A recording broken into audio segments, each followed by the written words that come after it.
What's up guys, today I'm going to be doing this limitless zoom effect inspired by Komo. I will leave the links to his accounts down below if you haven't heard of him. So for this effect, I went out and shot 3 to 4 photos of each location. All photos were taken on a tripod from the exact same position, but the first one was using a wide lens, the next one was slightly zoomed in, and then another zoomed in one until I had 3 or 4 photos of each location. So to start off with, I have my wide shot in the timeline and I've scaled it to fit the screen. So what I'm going to do next is drag in my medium shot and add that above my wide shot and hit S for scale and just scale this down and position it so that it fits seamlessly within my first photograph. So once I have it lined up, I'm just going to keep it rough for the tutorial, but the next step is to select the pen tool and just draw around the inside of that photograph to create a mask. And then I'm going to press F to bring up the mask further down here and turn that up to around 200 so that it blends in with the image. Okay, so next step is to parent that video clip with the top one. So I'm just going to select this parent pick whip, click and hold and drag it to my top photograph. So now when I select this, press S for scale and change the scale. Both of the photographs change at the same time. I'm just going to zoom in and then bring in my next photograph above the last one, press S and change the scale. And then also line that up with the previous photo. Okay, so I'm going to draw another mask using the pen tool and then change the feather again. And then finally parent the previous photo with this one and then change the scale again. And I'm just going to keep repeating those steps until I reach the next bit where we're going to be transitioning between a completely different sequence of shots.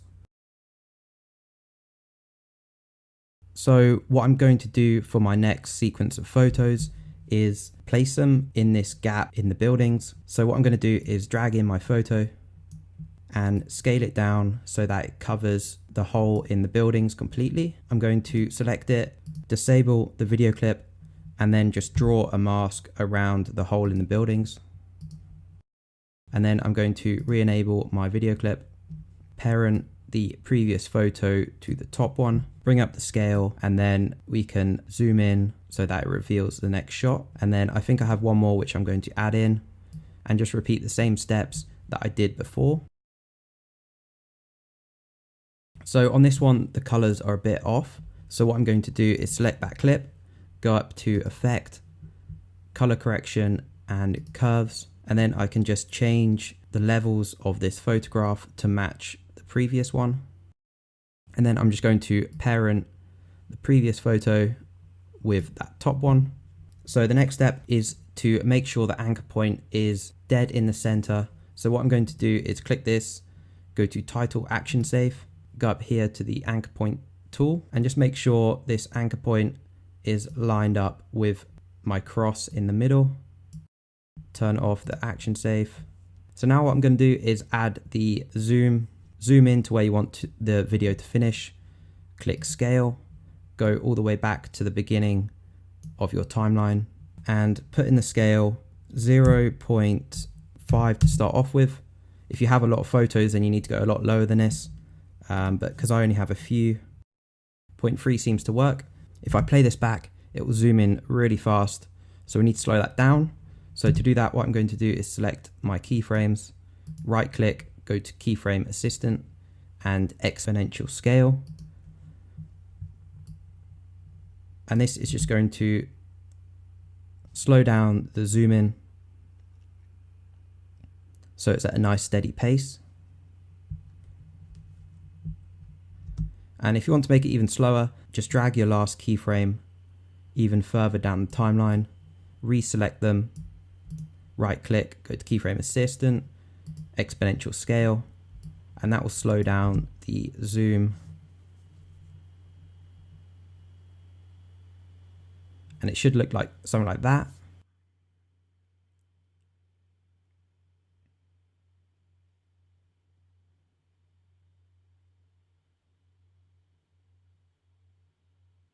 And yeah, that's pretty much the finished effect. To turn it into a continuous loop, what I did was rendered out the animation and then placed the video inside the window using the same technique as with the photographs. And yeah, that's pretty much the basic super zoom limitless effect. I'm going to try and do more of these advanced tutorials in After Effects, so subscribe, like it, and I'll see you in the next video.